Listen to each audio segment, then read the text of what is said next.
because there's nothing in the way. It's just the camera and the open road.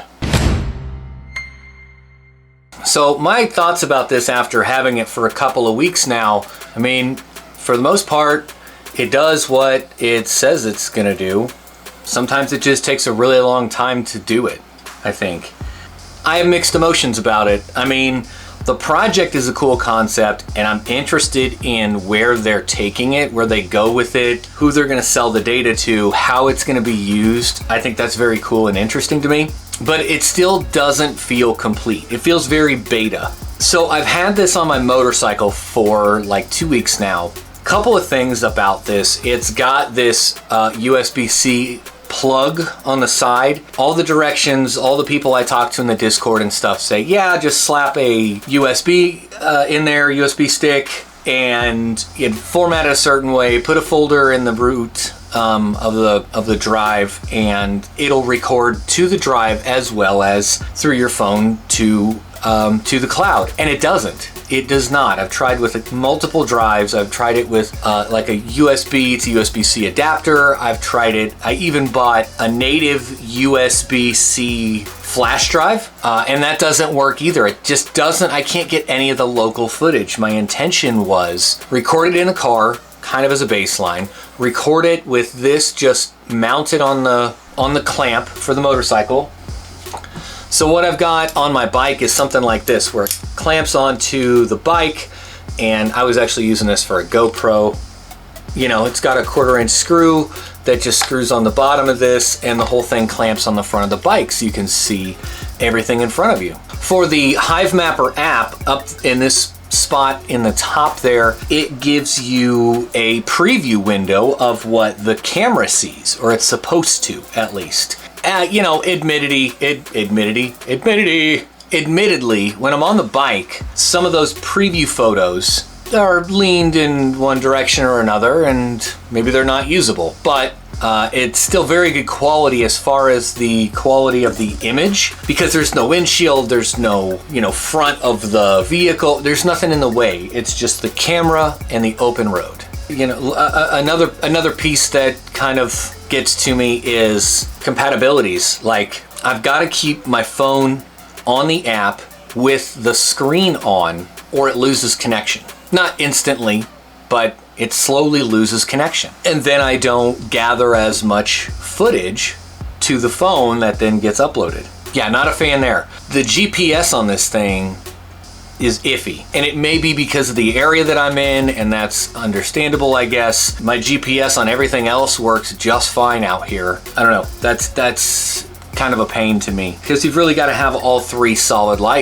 green lights on this to be recording, to do the thing. And of course, and this is partially my fault, kinda, I didn't put a piece on the bike to allow for my phone to charge at the same time I'm using the Hivemapper, which really sucks because it sucks down juice using that app, and that sucks. Now, to this design, this is my 3D printed prototype of a cage to go around the Hivemapper to mount to a motorcycle. Now, like I showed earlier, these have vibration dampening pads in place. I have a lid that locks onto it and a 1/4-inch screw on the bottom. The 1/4-inch screw didn't hold on very well. All right, so I just did the trip without the cage on it, and I just went to go put the cage on it, and the 1/4-inch nut that's on the bottom actually already came off. So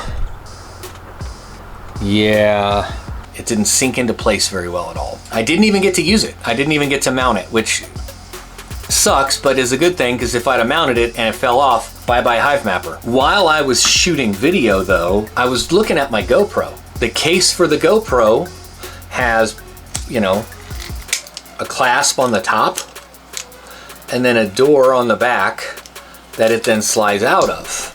And everything, you know, mounts onto here and whatnot. I think something like this is going to be a better design.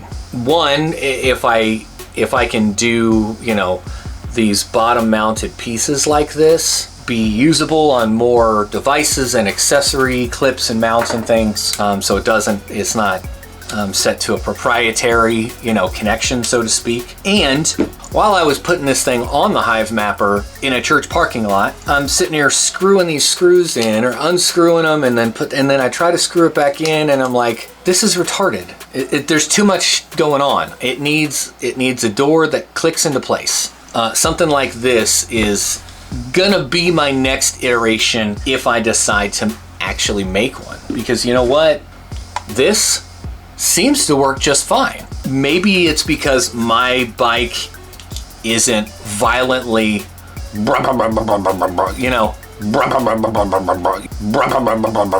as it goes along or as it's idling or whatever. Unfortunately, I'm unable to pull the footage from the device. Talking to support and talking to the Hivemapper people, they may be able to pull that data for me with their API, and I've already provided them the name of my device. They should be able to pull that for me. I've taken screenshots of the times when I went out to get an idea, at least so that we can see this is what it is in the car and this is what it is on the bike.